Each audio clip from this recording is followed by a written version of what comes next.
the EU-Gambia Partnership Office and the Ministry of Finance and Economic Affairs held an information seminar today, 25th March 2026.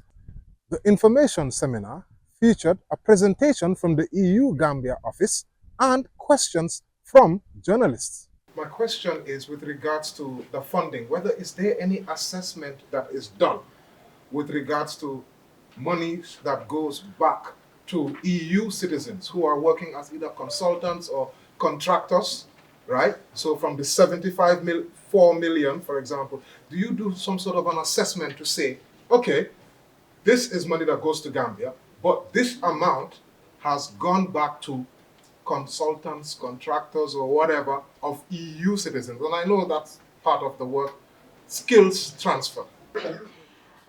As far as I know, there is not an assessment that says out of the 100% of budget devoted to country, this is the amount that goes back to, in this case, Europe, because it is being implemented by European agencies or European expertise. And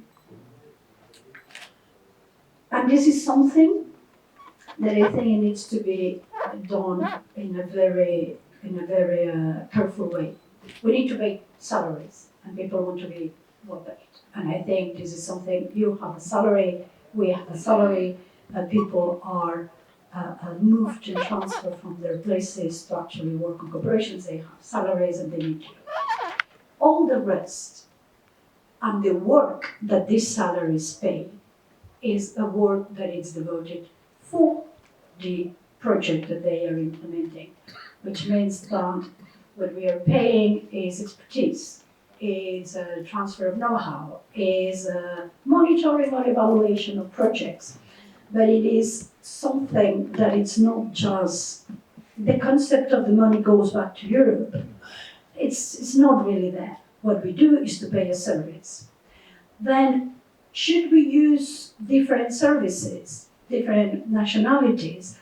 Do we have, look, I've never been across a data bank per nationality of expertise. But what I can tell you is the European Union, due to our accountability system, we are very transparent, and everything that we do is published, and we contract by publishing everything.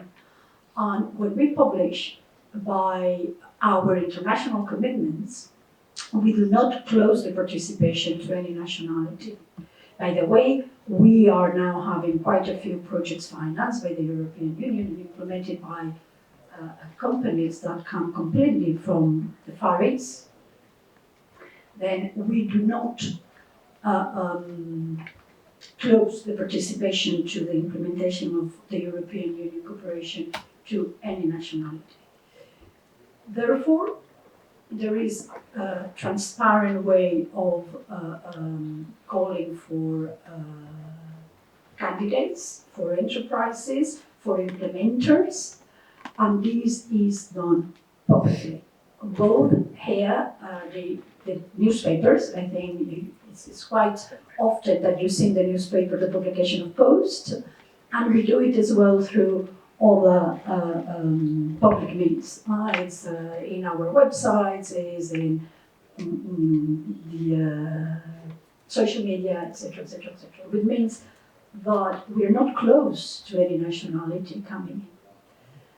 And I can assure you that most part of times it is either European or nationals of the country or the region that we are working on, that we try to get involved.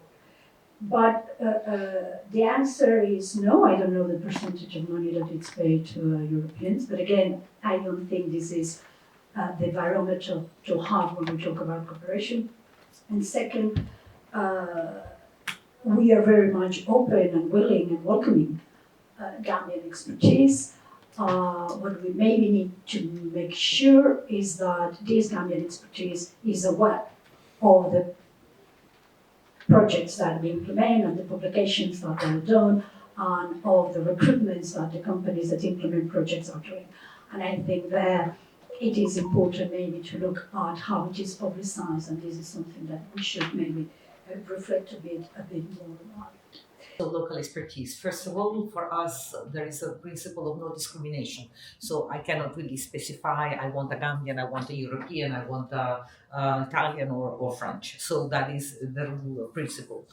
But just to point out that if you look what is happening in practice, first of all, we have a system of companies in Europe that provide us expertise, and that several Gambians are enrolled in that list. And it has been in the recent formulation mission that we had Gambians who were part of the formulation mission. When it comes to implementation, and again, quoting the recent projects, we have the EU Youth Empowerment Program. It's Gambian. We have the Boosting Gambian Talent. The project director is a Gambian. So Gambians are very much part of the implementation of the programs, and including when it comes to access to expertise. The only thing is that, again, it's a demand-driven approach. If no Gambian experts ask to be part of this, doesn't send the CD to these companies, it's very difficult for us to mentor these individuals. But the possibility exists. Several Gambians are in EU databases for service when we did ad hoc inputs, and Gambians are also managing our project. They are part of the team. So I would like to reassure that, of course, this is taken into account. Thank you.